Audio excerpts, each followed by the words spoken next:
ইফতার এবং সাহরির জন্য সবচাইতে উত্তম খাবার হলো খেজুর। নবী করিম সাল্লাল্লাহু আলাইহি সাল্লাম সাহরি সম্পর্কে বলেছেন, নেআমা সাহুরুল মুমিনি আত-তামার, ইমানদারের কতই না উত্তম সাহরি হলো খেজুর। তিনি ইফতার করতেন সাধারণত খেজুর দিয়ে, এবং যে খেজুর দিয়ে তিনি ইফতার করতেন সেটা ছিল আধা পাকা আধা কাঁচা খেজুর। সাধারণত মুখের অংশ থেকে, গোড়ার অংশ থেকে পাকা শুরু হয়, এরপর আস্তে আস্তে মুখের অংশের দিকে যায়। গোড়ার অংশ থেকে অর্ধেক পেকেছে, নরম হয়েছে, আর বাকি অর্ধেক কচকচে কাঁচা। এই খেজুরকে বলা হয় রোতাব। নবী সাল্লাল্লাহু আলাইহি সাল্লাম এটা দিয়ে সাধারণত ইফতার করতেন। গরমের সময়, রমজান হলে এটা পাওয়া যায়। তো এটা যদি না থাকতো তাহলে সরাসরি সাধারণ যে খেজুর সেটা দিয়ে তিনি ইফতার করতেন, পুরো পাকা খেজুর দিয়ে ইফতার করতেন। অতএব ইফতারের জন্য খেজুর হলো সবচেয়ে উত্তম আইটেম। কিন্তু এটা জরুরি কোনো জিনিস না, আবশ্যক কোনো বিষয় না যে ইফতারের জন্য খেজুর হতেই হবে, খেজুর ছাড়া ইফতার হবে না, এমন কোনো কথা নেই। কেউ যদি বড়ই দিয়ে ইফতার করে, ইফতার হয়ে যাবে, রোজা হয়ে যাবে। কত মানুষ দামি দামি খেজুর দিয়ে ইফতার করে, কিন্তু তার রোজা আল্লাহর কাছে কবুল হয় না। আবার অনেকে হয়তো সামান্য এক ঢোক পানি দিয়ে ইফতার করেন, অথবা অন্য কোনো খাবার দিয়ে ইফতার করেন, খেজুর কেনার সামর্থ্য নাই, কিন্তু তার রোজা আল্লাহর কাছে কবুল হয়ে গেছে। এই জন্য রোজার সাথে এই ইফতারের আইটেমের সম্পর্ক তেমন গভীর কোনো সম্পর্ক নাই। তবে হ্যাঁ, সামর্থ্য যখন থাকবে অনেক কিছুর, তখন খেজুরকে আমরা অগ্রাধিকার দেব সুন্নাহ হিসাবে নবী সাল্লাল্লাহু আলাইহি সাল্লামের। আল্লাহ আমাদেরকে তৌফিক দান করুন। ঠিক একইভাবে সাহরির জন্য এই একই খাবারকে বিশেষভাবে গুরুত্ব দেওয়া উচিত। সাহরিতে আমরা সাধারণত ভাত, মাছ যাই খাই না কেন, একটা খেজুর আমরা খেয়ে নিতে পারি, একটু খেজুর খেতে পারি, দুটো খেজুর খেতে পারি। তাহলে সেক্ষেত্রে আমাদের সাহরিতে খেজুর খাওয়ার যে সুন্নাহ সেটা আদায় হয়ে যাবে ইনশাআল্লাহ। আরেকটা গুরুত্বপূর্ণ বিষয় হলো যে খেজুরের মধ্যে প্রচুর পরিমাণে খাদ্য শক্তি আছে, প্রচুর পরিমাণে খাদ্য শক্তি আছে, অনেক বেশি এনার্জি আছে। যার কারণে খেজুর এটা যখন ইফতার এবং সাহরি উভয়টাতে খাওয়া হয়, তখন রোজা রাখাটা মানুষের জন্য সহজ হয়। আর সবচেয়ে বড় কথা হলো নবী করিম সাল্লাল্লাহু আলাইহি ওয়াসাল্লাম সুন্নাহ, অতএব সেই চেষ্টাটা আমরা করব। কিন্তু কারোর যদি খেজুর কেনার সামর্থ্য না থাকে, কেউ যদি খেজুর ছাড়াও ইফতার করেন, যেটা বলছিলাম, তার রোজার সওয়াবে কোনো ঘাটতি হবে না, বরং রোজা নির্ভর করে তার তাকওয়ার উপরে, তার রোজার যে দাবি আছে, রোজার যে অন্তর্নিহিত দিকগুলো আছে সেগুলো বাস্তবায়ন করার উপরে। আল্লাহ আমাদেরকে তৌফিক দান করুন। রমজান মাসে কোন কোন কাজগুলো করলে রোজা ভাঙবে এবং সেগুলোর কাফফারা হিসেবে কি দিতে হবে? পান, আহার, স্ত্রী সহবাস অথবা হস্তমৈথুন, ইচ্ছাকৃত বীর্যপাত, এই বিষয়গুলো সাধারণত রোজা ভঙ্গকারী হয়। ইচ্ছাকৃত যদি রমজান মাসে মানুষ রোজা ভেঙে ফেলে, রেখেছে ভেঙে ফেলেছে, তাহলে সেক্ষেত্রে স্ত্রী সহবাস করে ফেলেছে, খেয়ে ফেলেছে, পানাহার করেছে, কিংবা হস্তমৈথুন করে ফেলেছে, তাহলে ওই রোজার জন্য ফুকাহে আহনাফের ফতোয়া অনুযায়ী একটা রোজা কাজা যেহেতু ভেঙে ফেলেছে, আর 60টা রোজা টানা কাফারা রাখতে হবে, মোট 61টা। এই টানা নির্বিচ্ছিন্ন রাখতে হবে, মাঝখানে যদি গ্যাপ দেয় আবার শুরু থেকে রাখতে হবে। আর অন্য ওলামা ইকরাম, হাম্বলী মাযহাবের ওলামা ইকরাম, তাদের দৃষ্টিভঙ্গি হলো শুধু স্ত্রী সহবাস বা যৌনতার সংশ্লিষ্ট কারণে যদি রোজা ভাঙে তাহলে কাফারা, আর না হলে শুধু কাজা। তবে একটা হাদিস আছে, নবী সাল্লাল্লাহু আলাইহি ওয়াসাল্লাম বলেছেন, কেউ যদি রোজা রাখার পর ভেঙে ফেলে, সারা বছর রোজা রাখলেও ও রমজানের ওই রোজার পরিপূর্ণ মর্যাদা এটা রিকভার করা সম্ভব না। দায় মুক্তি হবে, কাজা এবং কাফারের মাধ্যমে দায় মুক্তি হবে, মর্যাদা ওইটা হাসিল হবে না। রোজা মানেই তো নিয়ন্ত্রণ। গোটা পৃথিবীতে যত অন্যায় হয়, এই অন্যায়গুলো মৌলিকভাবে যে কয়েকটা কারণে হয়, তার ভিতরে দুটি কারণ হলো মেইন। একটা হলো মানুষের ক্ষুণ্ণবৃত্তির জন্য, আর একটা যৌনবৃত্তির জন্য। যৌনবৃত্তির জন্য একটা হলো মানুষের যৌন চাহিদা পূরণ করার জন্য, এটা হলো পেটের চাহিদা পূরণ করার জন্য মানুষ যত অন্যায় করে। এই জন্য রমজান এই দুইটাকে নিয়ন্ত্রণ করতে বলছে, পানাহার এবং যৌনতা। এগুলো যদি নিয়ন্ত্রণ করার ট্রেনিং নেয় মানুষ, তাহলে যেখানে সেখানে এগুলোর জন্য সে নিজের আদর্শ বিকিয়ে দিবে না। তো এই চেষ্টাটা আমাদের সর্বোচ্চ পর্যায়ে করা উচিত। এবং কাফফারা দেওয়া 60টা রোজা সহজ বিষয় না, টানা রাখতে হয়, এটা অনেক কঠিন কাজ। এই জন্য রমজানের রোজা যাতে কোনো অবস্থাতে বিনা ওজরে না ভাঙা হয়। হ্যাঁ, কেউ অসুস্থ হয়ে গেছেন, ভেঙে ফেলেছেন, তার কথা ভিন্ন। যারা রমজান মাস পেয়েও গুনাহ মাফ করাতে পারলো না, তাদের পরে ইসলাম কি শাস্তির কথা উল্লেখ করা হয়েছে? কোনো বিশেষ শাস্তি তো না, তবে হাদিস আমরা শুনেছি নবী সাল্লাল্লাহু আলাইহি ওয়াসাল্লাম থেকে বিভিন্ন ভাষায় হাদিসটি বর্ণিত হয়েছে। মূল জিনিস একই, বাউদা মান আদরাকা রমাদান ওয়া লাম ইগফিরাল্লাহ। কেউ রমজান পেল কিন্তু গুনাহ মাফ করাতে পারলো না, তার জন্য ধ্বংসের বদদোয়া করেছেন জিবরিল। নবী সাল্লাল্লাহু আলাইহি ওয়াসাল্লাম বলেছেন আমিন, আমি এটাকে সমর্থন করি। তার মানে জিবরিলের দোয়াতে নবী সাল্লাল্লাহু আলাইহি ওয়াসাল্লামের সমর্থন, এই দোয়া তো বিফলে যাবে না। তার মানে রমজান পেয়েও যদি আপনি মাপ না পান তাহলে ধ্বংস কেউ ঠেকাতে পারবে না। এটা চরম একটা দুর্ভাগ্যের বিষয়। এজন্য রমজান মাসে যে কোনো মূল্যে আমাদের এই ইয়েটা অর্থাৎ আল্লাহর কাছ থেকে মাগফিরাত পাওয়ার চেষ্টাটা আমি প্রত্যাশা অনুযায়ী আমি পাবো সেরকম আল্লাহর কাছে প্রত্যাশা রাখার মতো করে ইবাদতবন্দি করা দরকার এবং মাগফিরাত কামনা করা দরকার। রমজানকে সঠিক পরিকল্পনার মাধ্যমে কিভাবে কাটাতে পারে অনুগ্রহ করে বলবেন। দুটি পরিকল্পনার কথা আমরা আজকে বলেছি, আবার রিপিট করছি। নাম্বার 1, মোবাইল ফোন নিয়ন্ত্রণ করে ফেলেন। রমজান মাস কোনো স্মার্টফোন ব্যবহার করবেন না, নেট কানেকশনের সাথে সংযুক্ত থাকবেন না। যাদের নেটেই কাজ, নির্দিষ্ট সময় কাজের সময় করবেন, এরপরে টোটালি বন্ধ করে দিবেন। বাসার রাউটার বন্ধ করে দিবেন, নির্দিষ্ট সময় চালিয়ে বাকি সময় বন্ধ করে রাখবেন। ডিসিশন নেন, দেখবেন আপনার রমাদানের অন্য 10টা 20টা প্রস্তুতির চাইতে এই একটা প্রস্তুতি আপনার রমাদানকে অনেক বেশি অর্থবহ করে দিবে ইনশাআল্লাহ। দ্বিতীয়ত, রমাদান মাসে আনহেলদি, অস্বাস্থ্যকর এবং আমাদের জন্য ক্ষতিকর এবং অপ্রয়োজনীয় অতিরিক্ত খাবার গ্রহণ করা থেকে রমাদানে বিরত থাকেন। দুইটা জিনিস, এই দুইটা জিনিস যদি সঠিকভাবে করেন, আমার বিশ্বাস আপনার রমাদানকে আপনি অনেক সুন্দরভাবে কাটাতে পারবেন। ইবাদতবন্দিতে আপনি স্বাদ পাবেন, তৃপ্তি পাবেন, স্পিরিচুয়াল যে আধ্যাত্মিক যে একটা প্রেরণা শক্তি এটা পাবেন। এই যে চোখের জেনা হয় সোশ্যাল মিডিয়াতে, এই যে আপনার ডোপামিন সোশ্যাল মিডিয়াতে একটার পর একটা আনন্দ, বেদনা, হাসি, খুশি, বেদনা, বিভিন্ন ইস্যুগুলো আমাদের মনোযোগকে বিভিন্নভাবে বিক্ষিপ্ত করে ফেলে। এরপর ইবাদতে মনোযোগ হয় না, না তারাবিতে মজা পাই, না রোজাতে, না তাহাজ্জুদে, না দোয়াতে, না তেলাওয়াতে কোনো মজা পাই। এগুলো থেকে আপনার সঠিক সুফলটা পেতে হলে আপনাকে নিয়ন্ত্রণ করতে হবে দুটা জিনিস। অনেক জিনিসের খোলাসা দুটা জিনিসের মধ্যে চলে আসবে। অতিরিক্ত খাদ্য গ্রহণ, অস্বাস্থ্যকর খাদ্য গ্রহণ না করে পরিমিত ভালো খাবার গ্রহণ করেন, স্বাস্থ্য ভালো থাকবে, ভেতর থেকে শক্তি পাবেন। আর খাবার যখন এলোমেলো হবে ওইটা মানুষের আধ্যাত্মিক শক্তিকেও ধ্বংস করে দিবে। এবং তার সাথে মোবাইল ফোনের নিয়ন্ত্রণ, এই দুইটা জিনিস ডিসিশন নেন এবং আপনি লিখে রাখেন, ইনশাআল্লাহ হবে ইদনিল্লাহ আপনার জীবনের শ্রেষ্ঠ রমজান আপনি কাটাতে পারবেন এই দুইটা প্ল্যান করার মাধ্যমে। আল্লাহ আমাদেরকে তৌফিক দান করুন। হিম্মত লাগে এটার জন্য, সৎসাহস লাগে। আমার একটি নবজাতক শিশু রয়েছে, আমি কি রোজা রেখে তাকে খাওয়াতে পারবো বা রোজা না রাখলে কি সমস্যা হবে? রোজা রেখে বাচ্চাকে তো খাওয়াতে কোনো সমস্যা নেই, রোজা রেখে তো নিজে খেতে অসুবিধা, বাচ্চাকে খাওয়াতে কোনো অসুবিধা নেই। তবে কোনো মা যদি রোজা না রাখেন বাচ্চাকে খাওয়াতে হবে সেজন্য, তো সেটা জায়েজ নাই। এতটুকু ঠুনকো অজুহাতে রোজা না রাখার সুযোগ নাই। বাচ্চাকে আপনি খাওয়াবেন, দুধের বাচ্চা যদি হয়, দুধের বাচ্চা দুধ একটু কম পাবে, তাতে বাচ্চা মারা যাবে না। প্রয়োজনে আপনি দিনের বেলায় একটু বেশি ঘুমিয়ে থাকেন বাচ্চা সহ, লাইফস্টাইলটা চেঞ্জ করেন, রাতের বেলা একটু বেশি সময় জেগে থেকে কাজ করেন, যাদের দিনের বেলাতে রোজা রাখার কারণে দুধ কম আসে। বিভিন্নভাবে আমরা এটা রিকভার করতে পারি, বিকল্প খাবারের ব্যবস্থা করতে পারি। হ্যাঁ, কোনো রাস্তা যদি না থাকে, মরণাপন্ন হয়ে যায়, আল্লাহ না করুক, এরকম রিস্ক করলে তখন রোজা না রেখে অন্য সময় রোজা রাখার সুযোগ আছে। রোজা অবস্থায় কোনো ব্যক্তি যদি সফরে বের হয় তাহলে তার বিধান কি? সফরে বের হলে মুসাফির রোজা রাখবে নাকি রাখবে না? সফরের দূরত্ব যদি হয়, মুসাফির যদি হয়, এই ব্যক্তি রোজা রাখা বা না রাখার ক্ষেত্রে স্বাধীন। শরীয়ত তাকে রোজা রাখতে বাধ্য করে না। তবে যেই রোজা সফরের কারণে রাখা হবে না, সে রোজা রমজানের পরে রেখে দিতে হবে এবং এর কারণে তার কোনো গুনাহ হবে না। আল্লাহ বলেছেন, ফামান কানা মিনকুম মারিদান আও আলা সাফারিন ফাইদ্দাতুম মিন আইয়ামিন উখর। যে ব্যক্তি অসুস্থ হবে, সফরে থাকবে, তার অন্য সময় রোজা রেখে দিলে সেটা তার জন্য রোজা হিসেবে যথেষ্ট হবে। তবে কেউ যদি সফরে তার কষ্ট না হয়, স্বাভাবিক, তাহলে তিনি রোজা রাখবেন, রাখতে পারেন, রাখা ভালো।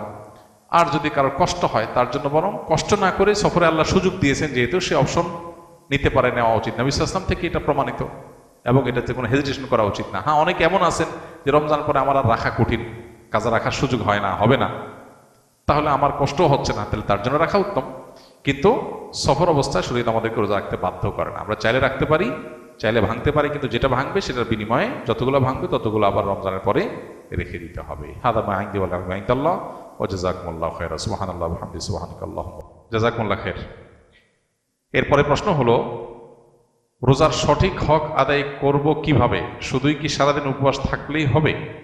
আমরা এর আগে বিভিন্ন সময় বিভিন্ন পর্যায়ে বলার চেষ্টা করেছি। নবী করিম সাল্লাল্লাহু আলাইহি সাল্লামের বেশ প্রসিদ্ধ হাদিস আছে এই প্রসঙ্গে। তিনি বলেছেন, রুব্বা সাইমিন লাইসা লাহু মিন সিয়ামিহি ইল্লাল জু'। বহু রোজাদার আছে যাদের রোজা থেকে উপোস থাকা ছাড়া আর কিছু হয় না। রোজা থেকে সিয়াম পালন করে তাদের প্রাপ্তি, তাদের ঝুলিতে, তাদের ভাণ্ডে থাকে শুধুমাত্র উপোস থাকা, এছাড়া আর কিছু তারা পায় না। কত দুর্ভাগ্যের কথা! কষ্ট করে রোজা রাখলাম, কিন্তু উপোস থাকাই হলো, আল্লাহর কাছে কোনো কিছু গেল না। এটা সবচাইতে হতভাগা মানুষদের কথা। তো এই জন্য রোজা যেন অর্থবহ হয়, সেটা যেন শুধু উপোস থাকা না হয়। সিয়াম যেন আল্লাহর কাছে আমাকে প্রিয় পাত্র করে দেয়, সিয়াম যেন আমাকে জান্নাতের উপযুক্ত করে দেয়, রাইয়ান দিয়ে জান্নাতে প্রবেশ করার উপযুক্ত করে। সেজন্য সিয়াম রেখে আমাদেরকে তাকওয়া চর্চা করতে হবে। নবী করিম সাল্লাল্লাহু আলাইহি ওয়াসাল্লামের আরেকটা হাদিস আছে, তিনি বলেছেন, মাল্লাম ইয়াদা কাওলা যুরি ওয়াল আমাল বিহি ওয়াল জাহল ফালাইসা লিল্লাহি হাজাহ আন ইয়াদা তাআমাহু ওয়া শারাবাহু। যে ব্যক্তি রোজা রেখে অনর্থক অহেতুক কাজকাম ছাড়লো না, এই যে মোবাইল টিপাটিপি, ফেসবুক, ইউটিউবে অহেতুক সময় নষ্ট করা করি, এগুলো যে ছাড়লো না, যে ব্যক্তি মিথ্যা কথা বলা ছাড়লো না, মিথ্যা কাজ ছাড়লো না, আবার রোজা রাখলো, এই ব্যক্তির এই উপোস থাকায় আল্লাহর কোনো ঠেকা পড়ে নাই। এই জন্য রোজা রেখে কোনো প্রকার গুনাহ না করা, বিশেষ করে চোখের গুনাহ, মুখের গুনাহ এবং সময় নষ্ট না করা, মিথ্যা প্রতারণা, এসব কিছু না করা, এটা হলো রোজার অন্তর্নিহিত শক্তি।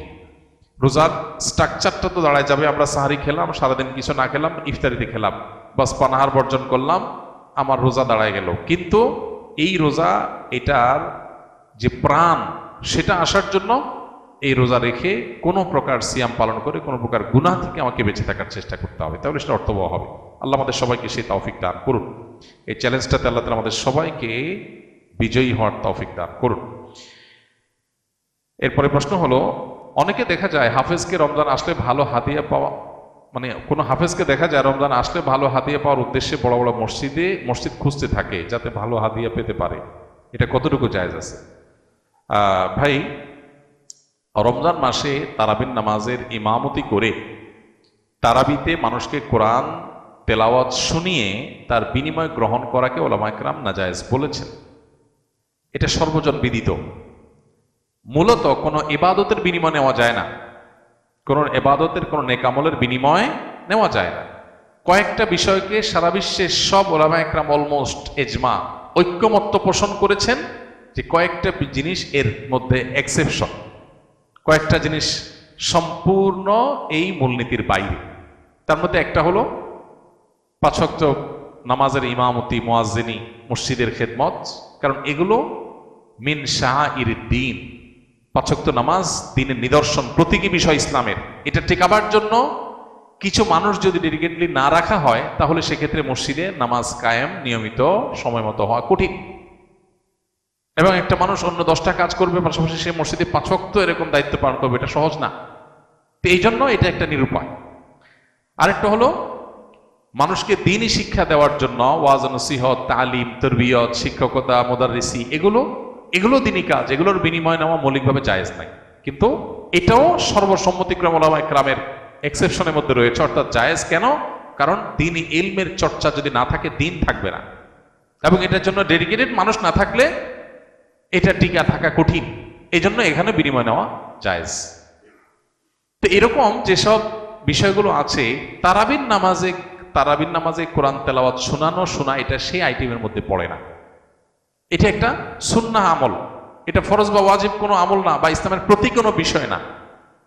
যার কারণে এইটার বিনিময় দেওয়া অন্য 10টা আমলের মতোই না জায়েজ। সাধারণ সময় আমরা কোরআন তেলাওয়াত করে দিই, একজনকে বলি, ভাই আমি 1 পারা কোরআন তেলাওয়াত করে দিব, আপনি আমাকে 500 টাকা দিয়ে, জায়েজ হবে?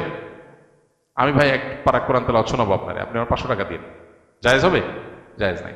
এই জন্যই তো যারা কারি অথবা যারা বিভিন্ন জায়গায় কেরাত পড়েন, বিনিময় নেন, এ ব্যাপারে উলামায়ে কেরামের ফতোয়া হলো এই বিনিময় নেওয়া জায়েজ নাই। জায়েজ হতে হলে একটু ওয়াজ করতে হবে, তাহলে ওয়াজ নসিহতের বিনিময় হিসাবে নিতে পারে।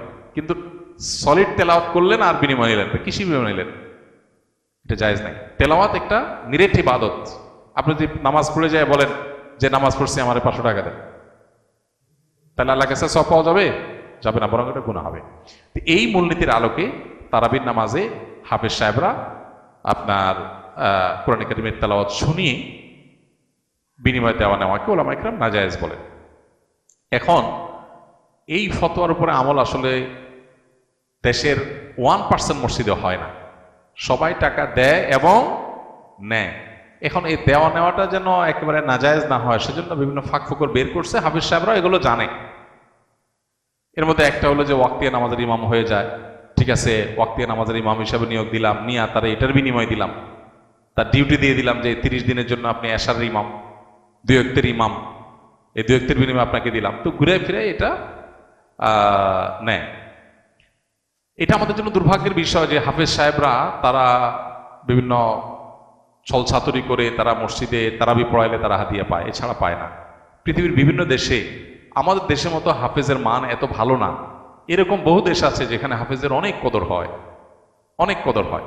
কেন তাদেরকে তারাবি পড়ায় বিনিময় দিতে হবে? হাফেজদেরকে এমনি সম্মানিত করা যায় না?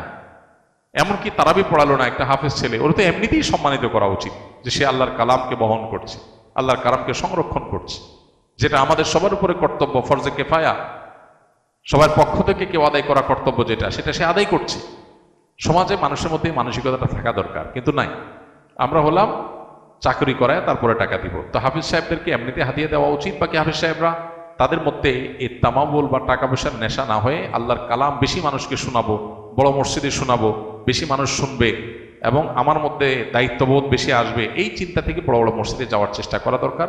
একজন হাফেজ, একজন আলেম বেশি টাকা পাওয়ার উদ্দেশ্যে বড় মসজিদ খুঁজবেন এবং কম্পিটিশন করবেন, বড় মসজিদ না হলে পড়াবেন না, এই জিনিসগুলো তার তাকওয়ার জন্য প্রশংসনীয় কিছু না। কোরআন যিনি বহন করছেন তিনি যদি কোরআনের শিক্ষাটা বহন না করেন, জুহুদ এবং তাকওয়া যদি তার ভিতরে না ঢুকে, তো এটা হলো কামাসাল হেমার ইয়াহমিলু আসফারা। গাধার পিঠে অনেক কিছু আছে, গাধা জানে না পিঠে কি আছে। হাফেজ কোরআনে কি বলছে সেটা বোঝে না, সেরকম হয়ে যাবে। আল্লাহ আমাদের হাফেজদেরকে মুত্তাকি হওয়ার তৌফিক দান করুন। আর বাকি যারা মসজিদের দায়িত্বশীল আছেন, সাধারণ মুসল্লি আছেন, তারা হাফেজদের কদর করার তৌফিক দান করুন। এই কদর করার জন্য কিচ্ছু লাগে না। বহু মানুষ আছেন সমাজে, মসজিদে লাখ লাখ টাকা মাসে খরচ করে, তার মসজিদে একটা হাফেজ ছেলে, মাদ্রাসার ছাত্র, গরিব ফ্যামিলি, ওরে 50,000 1 লাখ টাকা একজনে দিয়ে দিতে পারে হাদিয়া। এরকম বহু লোক প্রত্যেকটা মসজিদে শহর অঞ্চলে অন্তত আছে। কিন্তু না, আমাদের কলিজাগুলো অনেক ছোট। ওই তারাবির চান্দা ছাড়া আর কিছু দেওয়ার মানসিকতা আমাদের হয় না। খুবই দুর্ভাগ্যজনক বাস্তবতা। দেশ থেকে তো অনেক ভাতা আছে, হাফেজ সাহেবদের জন্য রাষ্ট্রীয় টাকা থেকে ভাতা দেওয়া উচিত মাসে মাসে। যারা ভালো হাফেজ হবে তাদেরকে প্রণোদনা, যারা তার কোরআনের হামেল হতে পারে, কোরআনের সংরক্ষক হতে পারে।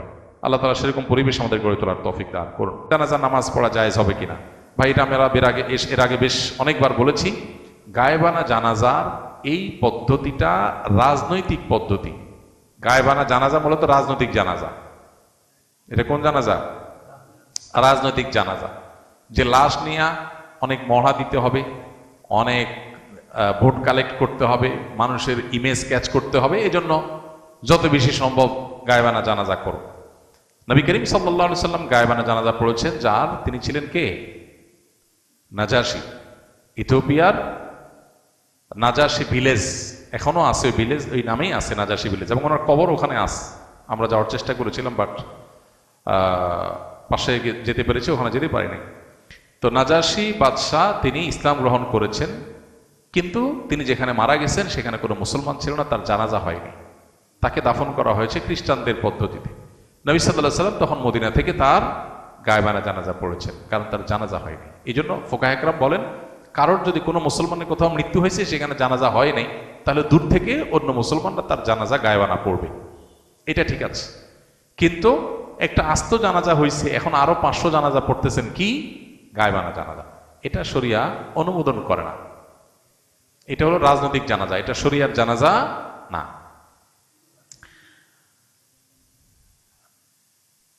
এরপরে প্রশ্ন হলো, শবে বরাতে কি বিশেষ কোনো ফজিলত আছে? এটা আমরা এর আগে ভাই গত সপ্তাহে বলেছি, তার আগেও বলেছি। শবে বরাতে আল্লাহ তাআলা হিংসুক এবং মুশরিক ছাড়া বাকিদেরকে সাধারণ ক্ষমা ঘোষণা করেন। অতএব সাধারণ ক্ষমার ঘোষণার কথা হাদিসে সাব্যস্ত রয়েছে, এবং এ সম্পর্কে আরো অনেকগুলো হাদিস আছে যেগুলো দাঈফ। সবগুলোকে একত্র করলে রাতের ফজিলত সাব্যস্ত হয়।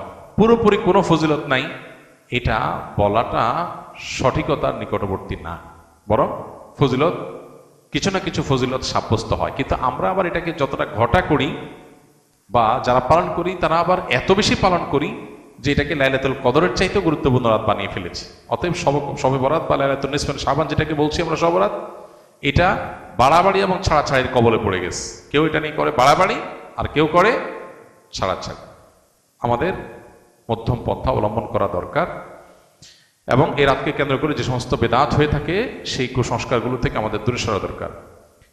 এরপরে প্রশ্ন হলো, আমি ভূমিপল্লীর বাসিন্দা, আমাদের আবাসিক এলাকার এখানে আপনার মতো একজন হুজুর আছেন, এখানে নিয়মিত গান বাজনা চলে, এখানে আপনার শানে ও মসজিদের শানে এগুলো মানায় না, দয়া করে এগুলো নিয়ে কমিটির সাথে একটু কথা বললে ভালো হয়। কমিটিকে তো এর আগে বারবার আমি নিজেও বলেছি, যদিও আমি এখানে থাকি না, কি হয় জানি না, কিন্তু বিভিন্ন উপলক্ষে, বিশেষ করে যে 31 নাইট উপলক্ষে, বিভিন্ন উপলক্ষে আমরা বলেছি কমিটিকে অ্যাক্টিভ হতে পারে। দুর্ভাগ্যজনক ওনারা সেটা করতে পারেন নাই, খুবই দুর্ভাগ্যজনক বাস্তবতা। এগুলো আসলে মুরব্বী বুড়াদের দিকে তাকা হবে না, এগুলো করতে হবে তরুণদেরকে। তরুণদের উচিত এসব অনাচারের বিরুদ্ধে দাঁড়ানো। আমি যেখানে যাই সেখানে চেষ্টা করি অনাচারের বিরুদ্ধে দাঁড়ানোর। গতকালকে আমার বাসার সামনে কিছু তরুণ দেখে একটা গাড়ি নিয়ে আসছে, আমাকে দেখে নামলো, তো আমি দেখলাম তাদের গাড়িতে বিয়া বড় একটা গিটার, এটা নিয়ে তারা যাচ্ছে, আমাকে দেখে নেমে সালাম মোসাফা করলো। তো চিন্তা করলাম যুবক পোলাপান গিটার নিয়ে যাচ্ছে, গান টান করবে, আবার হুজুর দেখা দাঁড়াইছে আপনার দোয়া নেওয়ার জন্য। এই হলো বাঙালি মুসলমানের হালত। গাইতে গিটার নিয়ে যাচ্ছে 5-6 জন, ঝাঁকানাকা গান দিবে, আবার এদিকে হুজুর দেখে আবার একটু সালাম মোসাফা করতে মন চাইছে। তো আমি তাদেরকে সালাম মোসাফা করে বললাম, বাবা গাড়িতে দেখলাম একটা লম্বা ইয়া বড় কি গিটার নাকি, এটা কোথায় মানুষের ঘুম হারাম করতে যাচ্ছ তোমরা? তো বলছে না না না হুজুর, আমরা করব না। দেখেন, বাংলাদেশে এই অনাচারের বিরুদ্ধে একটা বিপ্লব লাগবে, নাহলে এটা থামবে না। আমরা ওয়াজ মাহফিল দিয়ে শুরু করি, কারণ আমাদের সেকুলার বন্ধুরা এসব বিষয়ে কথা বলতে বলে, হ্যাঁ কথা বলতে গেলে বলে আপনারা হুজুররা মাহফিলের বিরুদ্ধে কিছু বলেন না। প্রথম কথা হলো, মাহফিলের মাইক দিয়েও যদি মানুষের অতিষ্ঠ করা হয় তাহলে সেটা ইসলাম সমর্থন করে না। এই কথা আমরা সবসময় বলি এবং এটা আগে বলি। কিন্তু আমাদের এটাও মাথায় রাখতে হবে, গ্রামাঞ্চলে বিশেষ করে মাহফিল তো বেশি হয় গ্রামে। গ্রামে মানুষ, পুরো গ্রামের মানুষ মাহফিল শোনার জন্য প্রস্তুত থাকে, গান শোনার জন্য পুরো এলাকার মানুষ প্রস্তুত থাকে না। এখানে পার্থক্যের জায়গাটা। গ্রামে মাহফিল যখন হয়, পুরো এলাকার মেয়েরা বাবার বাড়িতে বেড়াইতে আসে মাহফিল উপলক্ষে, মাহফিলকে কেন্দ্র করে পুরো এলাকাতে আমেজ তৈরি হয়, সবাই প্রস্তুত থাকে। তাছাড়া গ্রামে প্রচুর গাছপালা থাকার কারণে এক জায়গা থেকে আরেক জায়গায় সাউন্ড ওইভাবে যে মানুষের শহরে যেরকম ডিস্টার্ব হয় ওই লেভেলে ডিস্টার্ব হয় না। এরপরেও আমরা বলি সেখানেও গভীর রাত পর্যন্ত মাহফিল করা উচিত না। এবং আমি যেখানে যাই সেখানে এটা বলার চেষ্টা করি। শহরের মাহফিলে তো আমি 2টা মাহফিল ঢাকায় গত 2-3 বছর আগে, আমার একটা রামপুরাতে আর একটা বোধ হয় মান্ডা মুগদার ওইদিকে, 2টা মাহফিলে আমি রাস্তা থেকে ব্যাক করে গেছি। বললাম যে আমি খবর নিয়েছি, মাইক দূর দূরান্ত মতো লাগিয়েছেন, মানুষের ঘুম হারাম করেছেন, এই মাহফিলে আমি যাব না। পরে মাইক খোলাইছি, তারপর আমি সেখানে আবার রিটার্ন গেছি। তো ওলামা একরাম সচেতন, মাহফিলের মাইক নিয়ন্ত্রণ হচ্ছে, এবং এগুলো তো আলেমরা করে না। মাহফিল আয়োজন তো করে সাধারণত সাধারণ মানুষ, বুঝে না, না বুঝে করে। তো ওলামাদের দায়িত্ব সেখানে কথা বলা, তারা বলছেন, এবং ইনশাআল্লাহ এটা নিয়ন্ত্রণ হবে। মাহফিল হোক কিন্তু মানুষের কষ্ট না দিয়ে, মাহফিল হোক শব্দ দিয়ে মানুষকে অতিষ্ঠ না করে। কিন্তু এই যে গান বাজনার যে কষ্ট, মাহফিল তো রমজানে হয়, সরি শীত মৌসুমে হয়, বিশেষ সময় হয়, আর এই গান বাজনা তো সারা বছর হয়। আর মাহফিল তো বেশিরভাগই হয় রাত 10টা-11টার মধ্যে শেষ হয়, দেরি হয় যে অল্প কিছু মাহফিল। আর গান তো শুরুই হলো রাতের 12টার পরে, 10টার পরে। এই যে অতিষ্ঠ করা মানুষকে, এই জুলুমের বিরুদ্ধে আমাদের যুবকদেরকে দাঁড়াতে হবে। অন্য যুবকদের হাতে হাত রেখে, চোখে চোখ রেখে, কাঁধে হাত রেখে তাদেরকে বোঝাতে হবে, তোমার আনন্দ আরেকজনের কষ্টের কারণ হবে, এটা কোনো সভ্যতার মধ্যে পড়ে না। তোমার বিবেক এটির জন্য তোমাকে বাধা দেওয়া উচিত। আমাদের যুবকদেরকে আল্লাহ যেন ইসলাহ করেন, সংশোধন করেন, তাদের বিবেকগুলো যেন জাগ্রত হয়, সে তৌফিক আল্লাহ তাআলা তাদের দান করুন। আমরা ইনশাআল্লাহ তাদেরকে নাসিহা করব, অসৎ কাজে বাধা প্রদান করব। প্রত্যেক এলাকায় এগুলোর বিরুদ্ধে প্রতিরোধ কমিটি হওয়া দরকার। আইন শৃঙ্খলা রক্ষাকারী বাহিনীর লোকজন সবসময় চেষ্টা করেন, ওনারা একা পারেন না, তাদের সদস্য শক্তি, জনবল কম। আমরা এলাকা থেকে তরুণরা, এটা কোনো মাস্তানির জন্য না, আইন হাতে তুলে নেওয়ার কথা বলছি না, অন্তত অ্যাওয়ারনেস তৈরি করা, অন্যায় কাজে বাধা দেওয়া, নাহিয়াল মুনকার করা, এটার জন্য এলাকাতে এলাকাতে যুবকদের জাগতে হবে। গান দিয়ে, বাজনা দিয়ে বা কোনো আনন্দ ফুর্তি দিয়ে মানুষকে কষ্ট দেওয়ার এই অপসংস্কৃতি, এই অসভ্যতা, এটাকে রীতিমতো আমরা অসভ্যতা বলবো, এটা বন্ধ হওয়া উচিত। আল্লাহ আমাদেরকে তৌফিক দান করুন। ব্যবসার ক্ষেত্রে কোন কোন দিকগুলো মেনে চললে আখিরাতেও তার ফলাফল পাবো? রাসূল করিম সাল্লাল্লাহু আলাইহি সাল্লামের সাথে রাসূল করিম সাল্লাল্লাহু আলাইহি ওয়াসাল্লাম এবং সাহাবীদের ব্যবসার বৈশিষ্ট্য কেমন ছিল? বিশেষ দ্রষ্টব্য ইন্টার দ্বিতীয় বর্ষের ব্যবসায় শিক্ষা বিভাগের ছাত্র আমি, পরিকল্পনা উদ্যোক্তা হওয়ার। প্রথমে বলি, যারা তরুণ আছেন মাশাআল্লাহ উদ্যোক্তা হওয়ার প্ল্যান করছেন, তারা খুবই সাধুবাদ পাওয়ার মতো একটা কাজ করছেন। উদ্যোক্তা হওয়ার পরিকল্পনা করেন। ইহুদিরা উদ্যোক্তা সবাই, তারা গোটা দুনিয়া কন্ট্রোল করছে। পৃথিবী পলিটিশিয়ানরা কন্ট্রোল করে না, পৃথিবী এন্টারপ্রেনাররা কন্ট্রোল করে। পৃথিবীর রাজনীতিবিদদের হাতে নাই, পৃথিবী যতটা হাতে আছে কাদের? উদ্যোক্তাদের, ব্যবসায়ীদের। এই জন্য মুসলমান তরুণ ব্যবসা করবার, উদ্যোক্তা হয়ে ওঠার মানসিকতা লালন করতে হবে। ব্যবসা অবশ্য এক জিনিস, উদ্যোক্তা আরেক জিনিস। সৃষ্টিশীল কোনো কাজ, কোনো সম্ভাবনার নতুন দুয়ার খোলা, কোনো সংকট দূর করার কোনো উদ্যোগ গ্রহণ করা, এটাই তো উদ্যোক্তা হওয়া। অতএব এটা প্রশংসনীয়, কিন্তু উদ্যোক্তা হতে গেলে এই পথটা মসৃণ না। ধরা খাওয়ার আশঙ্কা থাকে, লুজার হওয়ার আশঙ্কা থাকে, চাপ তৈরি হয়। আর বিশেষ করে আমাদের মতো দুর্নীতি এবং অনিয়মে ভরা সমাজে যদি কেউ উদ্যোক্তা হতে চায়, সে সৎ পথে উদ্যোক্তা হওয়া তার জন্য কঠিন। একই কাজ অন্যরা করবে 2 নম্বর পথে, সেটা তাদের জন্য অনেক ইজি হবে। আপনি করবেন সঠিক পথে, আপনার জন্য কঠিন হবে। এগুলো মাথায় রাখতে হবে। এই জন্য ট্রেনিং এর কোনো বিকল্প নাই। আপনি এন্টারপ্রেনারশিপের জন্য ভালো ভালো ট্রেনিং আছে, সেগুলো আপনাকে করতে হবে, প্রশিক্ষণ নিতে হবে, শিখতে হবে, অভিজ্ঞতাদের কাছে যেতে হবে। আমরা সুন্নাহ ফাউন্ডেশন থেকে একবার সম্ভবত 2022 সালে বা 21 সালে আমরা উদ্যোক্তা সম্মাননা করেছিলাম। সারা দেশ থেকে অনেকগুলো উদ্যোগকে বেছে নিয়ে যারা দিন পালন করে আবার উদ্যোক্তা হয়ে ওঠার চেষ্টা করছেন, তাদেরকে আমরা অ্যাওয়ার্ড দিয়েছিলাম। আলহামদুলিল্লাহ আরো অনেকে এটা নিয়ে কাজ করছেন। অতএব যারা এগুলো নিয়ে কাজ করছেন তাদের সাথে লিঙ্ক হয়ে, তাদের সাথে যোগাযোগ করে, বুঝে শুনে তারপরে পা ফেলেন। উদ্যোক্তা হতে গিয়ে ধরা খেয়ে এরপরে পিছনে আসবেন না। একটাই জিনিস, আমানতদারিতা এবং সততার সাথে ব্যবসা করা।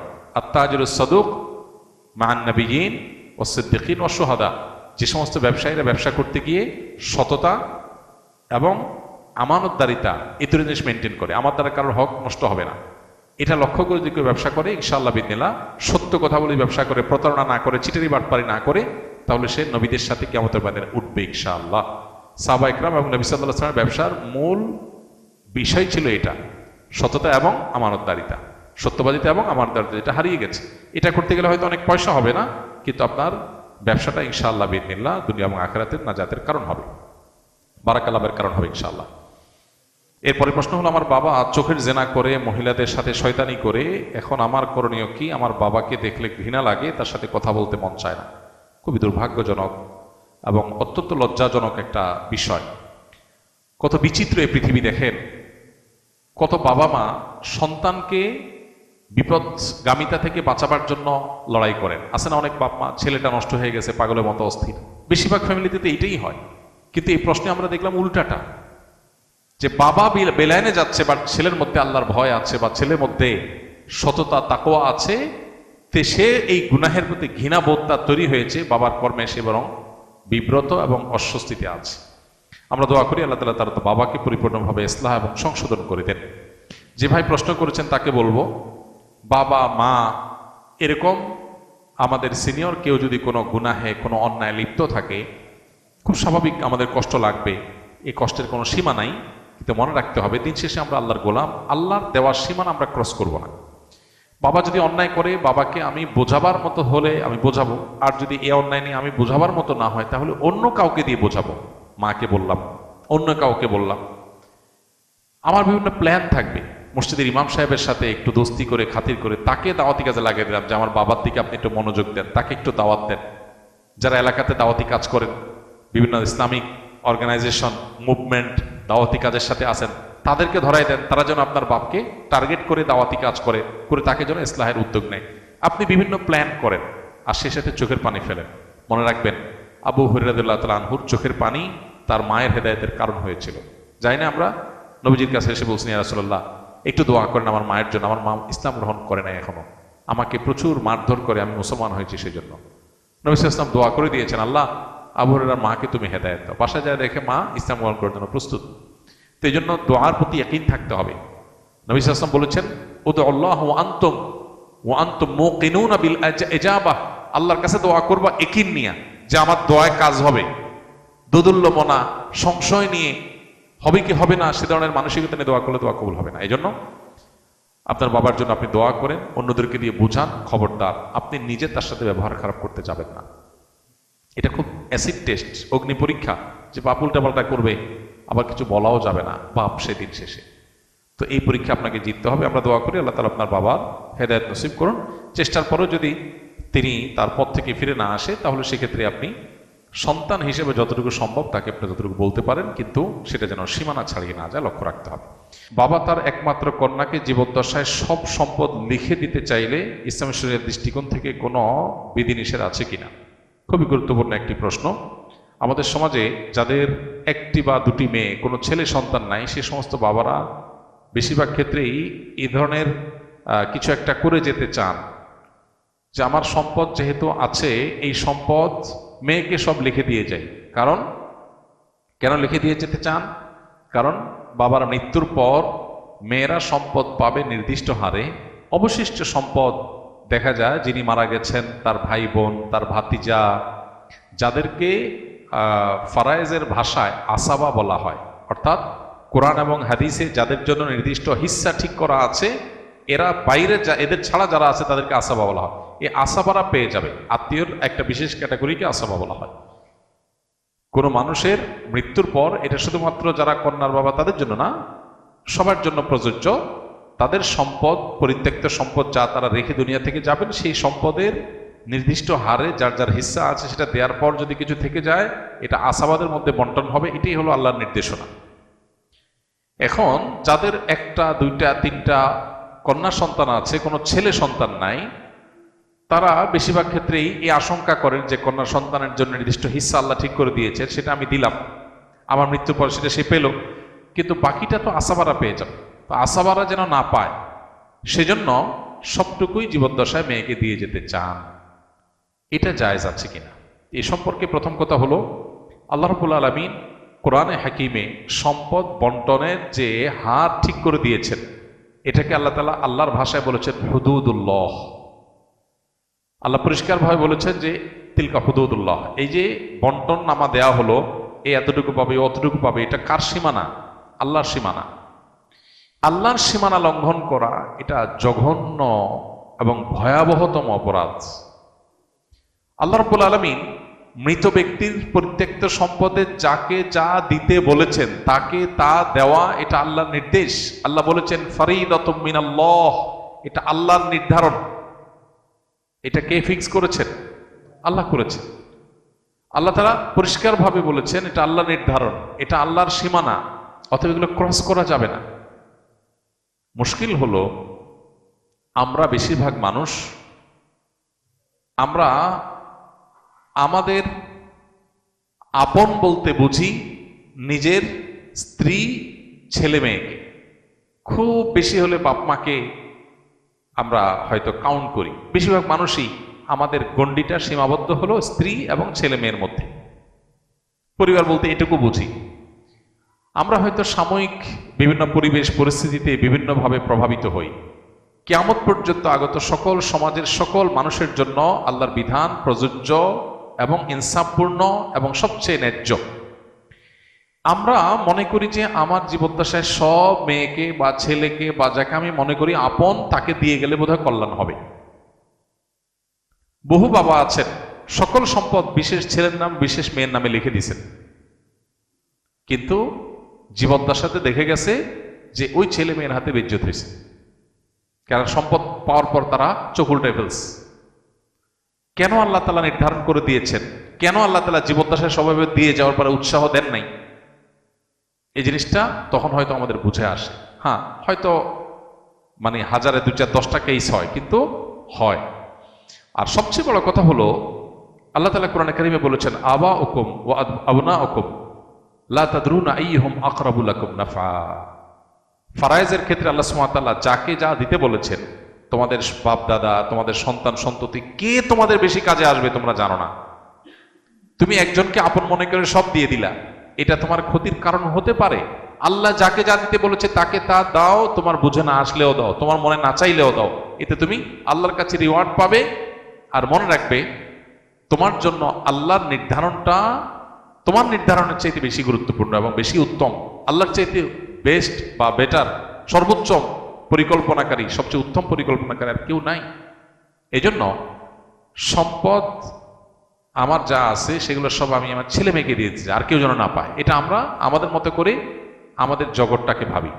পৃথিবীতে আমার টিকে থাকা, আমার বেঁচে থাকা, আমার জীবদ্দশায়, আমার মৃত্যুর পর আমার কল্যাণকামিতার জায়গা শুধু ছেলে মেয়েই করবে তা না। এরকম বহু মানুষ আছে যে তারা ছেলে মেয়ে না, দেখা যায় জামাই অনেক কদর করে।